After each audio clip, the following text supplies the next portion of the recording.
दोस्तों पिछले एपिसोड में हमने देखा था कि एक अनजान वायरस फैलने की वजह से धरती पर मौजूद सभी इंसान मारे जाते हैं, लेकिन कहीं से फिलिप नाम का एक आदमी जिंदा बच जाता है और इंसानों की तलाश में इधर उधर भटकता रहता है। लेकिन जब उसे कोई नहीं मिलता तो वह परेशान होकर अपनी जान देने का फैसला करता है, पर तभी उसे एक पहाड़ी के पीछे से धुआं निकलता दिखाई देता है। फिलिप जल्दी से वहाँ पर जाता है और देखता है कि एक औरत अभी भी जिंदा है जिसका नाम कैरल होता है। फिलिप कैरल को अपने साथ घर ले आता है, लेकिन उसकी उल्टी सीधी हरकतों और बकबक करने की आदत से वह बहुत परेशान हो जाता है और उसे दूसरे घर में रहने को कहता है। लेकिन फिर एक दिन कैरल उसे कहती है कि हम दोनों का मिलना कोई संयोग नहीं है, बल्कि हमें किसी मकसद से मिलवाया गया है, और वो मकसद है धरती पर जनसंख्या को आगे बढ़ाना। अब फिलिप पहले तो उसके साथ ये सब करने से मना कर देता है, लेकिन बाद में उसका भी मन करने लगता है तो वह मान जाता है। जिसके बाद वो और कैरल शादी कर लेते हैं और साथ में खूब मजे से रहने लगते हैं। अब कुछ दिनों तक तो सब कुछ बहुत अच्छा चलता है, लेकिन फिर एक दिन उनकी मुलाकात एक लड़की से होती है जिसका नाम मेलिसा होता है। मेलिसा दिखने में इतनी खूबसूरत थी कि फिलिप उसे देखते ही लट्टू हो जाता है और उसे पटाने की नाकाम कोशिश करने लगता है। यहाँ तक कि वो अपनी दाढ़ी भी कटवा लेता है ताकि मेलिसा के मन में भी उसके लिए फीलिंग्स आने लगे।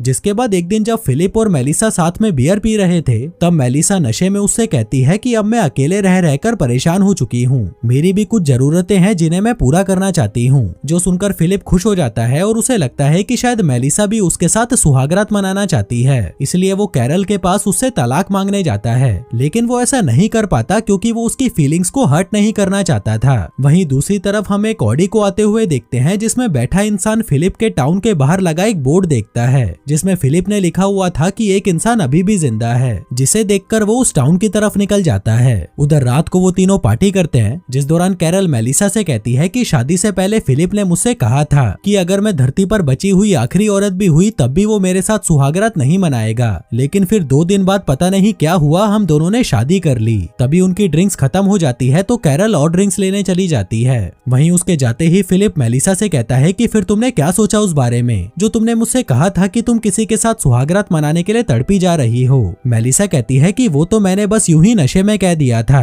क्या तुमने वो बात कैरल को भी बता दी? वो कहता है कि नहीं, ये सीक्रेट हम दोनों के बीच ही रहेगा। जो सुनकर मेलिसा खुश हो जाती है। तभी कैरल भी ड्रिंक्स लेकर वापस आती है और मेलिसा से कहती है कि मुझे और फिलिप को अब सुहागरात मनाने जाना है, क्योंकि धरती पर जनसंख्या को बढ़ाने की जिम्मेदारी जो है हम पर। लेकिन फिलिप को ये बात बुरी लगती है तो वह कैरल से कहता है कि तुम्हें ये बात मेलिसा के सामने बोलने की क्या जरूरत थी। लेकिन कैरल उसकी बात को इग्नोर कर देती है और कहती है कि चलो मजदूरी करते हैं, क्योंकि हमें बहुत सारे बच्चे पैदा करने हैं। फिर अगले दिन फिलिप अपने दोस्तों से मिलने जाता है और उनसे कहता है कि देखो यारो, मैं सच में पॉपुलेशन बढ़ाना चाहता हूँ, लेकिन ये काम और भी जल्दी हो सकता है अगर मैं उन दोनों लड़कियों को साथ में प्रेग्नेंट कर दूं। जिसके बाद वो वहाँ से सीधा मेलिसा के